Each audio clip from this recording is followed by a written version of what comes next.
après avoir écouté ces conseils, par la grâce d'Allah subhanahu wa ta'ala, tu te détacheras facilement de cette pratique et de manière définitive.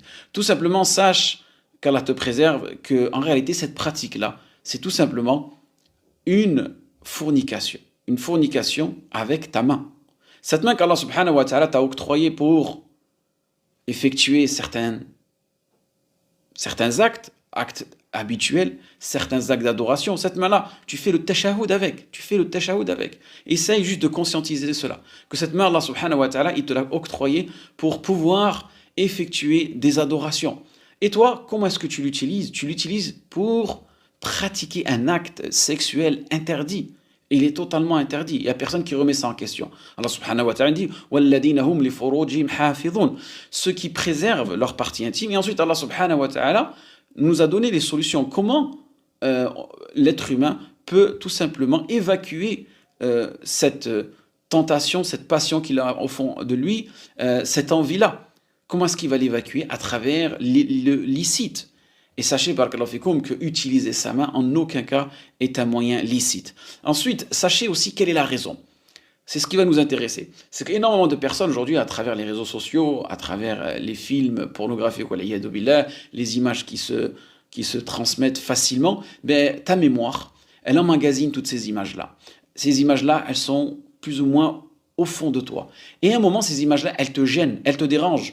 Et il va falloir que tu t'en débarrasses.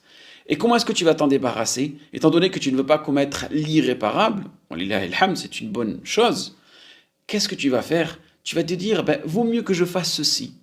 Déjà, ça sera moins pire. Mais en réalité, tu es tout simplement en train de t'emprisonner. Pourquoi? Parce qu'une fois que l'acte sera effectué, le dégoût de toi-même, tu vas te sentir humilié. Tu vas sentir que en réalité, tout ce que tu as fait en aucun cas satisfaire Allah subhanahu wa ta'ala, et même toi, cela ne te satisfait pas. Et là, les remords arrivent, et là, il n'y a plus de solution.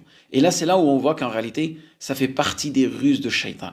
Les ruses de Shaitan, c'est de te faire croire que c'est une solution, mais en réalité, c'est pire que cela. C'est une solution qui va tout simplement te faire tomber peut-être dans la dépression. Et à cause de cela, tellement tu as honte de toi-même, ça va affecter, on va dire, ton environnement professionnel, ton environnement familial. Et là où on voit en réalité Shaitan, c'est là où il se réjouit. Parce qu'il te fait perdre la pudeur. Non pas la pudeur envers les gens, parce que tout simplement tu te caches pour faire cet acte-là. En langue arabe, cela s'appelle al-ada as-sirriya, c'est-à-dire la pratique, l'habitude secrète. Mais il te fait perdre la pudeur envers toi-même, parce que tu es obligé quelque part de regarder tes parties intimes sans aucune nécessité, et aussi la pudeur envers Allah subhanahu wa ta'ala. Parce qu'Allah subhanahu wa ta'ala te voit en train d'effectuer cet acte-là.